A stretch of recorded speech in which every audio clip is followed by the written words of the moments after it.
how do spacecraft slow down? Well, there are primarily two methods of thought for how spacecraft slow down, and you really have to ask yourself, are we landing in an area that has an atmosphere? If not, you definitely want to go with retropropulsion, where you use retro thrusters pointed down at the surface of the planet to slow yourself down as you're coming in. If you do have an atmosphere, that makes it a lot easier, as the atmosphere acts as kind of a giant brake as you slow down. So you have your missions like Apollo that used retropropulsion when we went to the moon.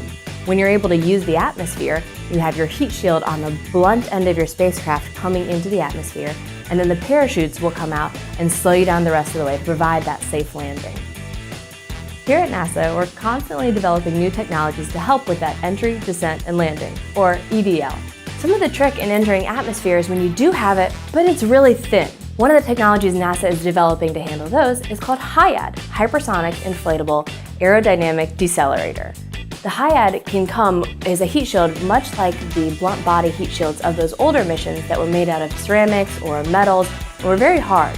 However, HIAD is a flexible woven system that compacts really small, so you're able to actually get a very small heat shield inside your rocket diameter. With HIAD, when the fairing comes off, the heat shield can then inflate and expand to a diameter much larger than your rocket.